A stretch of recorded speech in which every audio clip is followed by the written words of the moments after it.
চলতে ফিরতে একটি সূরা বেশি বেশি পড়ুন, রিজিক আপনার কাছে এসে ধরা দিবে। রিজিকের জন্য আপনাকে ছুটতে হবে না। অনেকেই আছেন অভাবের ভিতরে পড়ে গেছেন, অনেকে কষ্টের ভিতরে পড়ে গেছেন।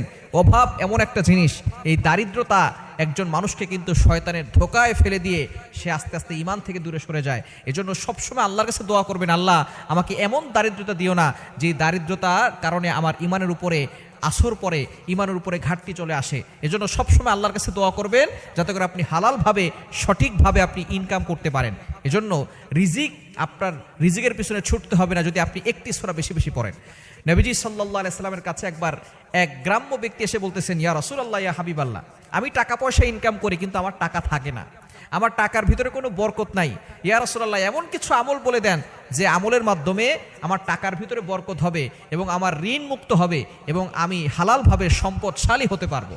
নবীজি সাল্লাল্লাহু আলাইহি সাল্লাম তাকে চমৎকার একটি সূরা শিক্ষা দিয়েছেন এবং তিনি বলেছেন, তুমি ঘরের দরজায় দাঁড়িয়ে এই সূরাটা পড়বে এবং বেশি বেশি করে এই সূরাটা পড়বে এবং বিশেষ করে যখনই ঘরের সামনে যাবে তখন ঘরে প্রত্যেকটা মানুষকে সালাম দিবে। ঘরে যদি কেউ নাও থাকে তারপর তুমি সালাম দিবে এবং বিসমিল্লাহ পড়ে এই সূরাটা 3 বার পড়বে।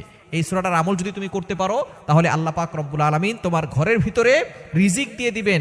তোমার যে ইনকাম থাকবে, ইনকামের ভিতরে বরকত আসবে।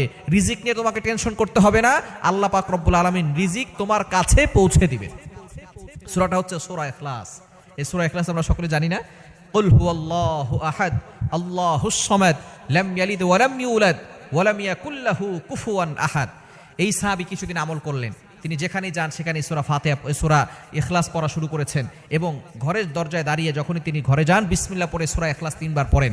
আল্লাহ পাক রব্বুল আলামিন তার সম্পদে এত বরকত দিয়েছেন, কিছুদিন পরে নবীজির কাছে হাদিয়া নিয়ে গিয়েছেন, ইয়া রাসূলুল্লাহ, ইয়া হাবিবাল্লাহ, আপনি যে আমল আমাকে শিক্ষা দিয়েছেন, এই আমলের মাধ্যমে আল্লাহ তাআলা আমাকে সম্পদশালী বানিয়েছেন, আপনার জন্য আমি কিছু হাদিয়া নিয়ে আসছি। সুতরাং আপনি যদি ইয়াকিনের সাথে, বিশ্বাসের সাথে আমল করতে পারেন অবশ্যই আপনি উপকৃত হতে পারবেন। সূরা ইখলাসের অনেক ফজিলত রয়েছে, আমরা হাদিসের ভিতরে অনেকেই এইটা জানি, কমন হাদিস, যে ব্যক্তি সূরা ইখলাস একবার পড়বে 10 পারা কোরআন শরীফ পড়ার সওয়াব তার আমলনামায় চলে যাবে।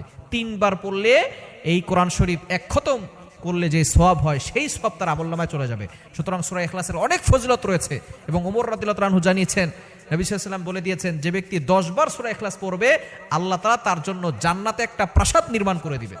যদি কেউ 20 বার পড়ে 2টা প্রাসাদ, 30 বার পড়লে 3টা প্রাসাদ আল্লাহ তাআলা তার জন্য জান্নাতে রেডি করে রাখবেন। এজন্য সূরা ইখলাস যত বেশি পারবেন তত বেশি পড়বেন। দুনিয়াতেও আপনি সম্পদশালী হবেন, টাকার জন্য কারো কাছে হাত পাততে হবে না, একটা কাঁচামরিচের জন্য কারো কাছে হাত পাততে হবে না। আল্লাহ তাআলা আপনার রিজিকের ব্যবস্থা করে দিবেন। রিজিকের পিছনে আপনাকে ছুটতে হবে না, রিজিক আপনার কাছে এসে ধরা দিবে এবং আখিরাতেও এই সূরা ইখলাসের মহব্বত আপনাকে জান্নাত পর্যন্ত পৌঁছে দিবে। আল্লাহ তাআলা আমাদের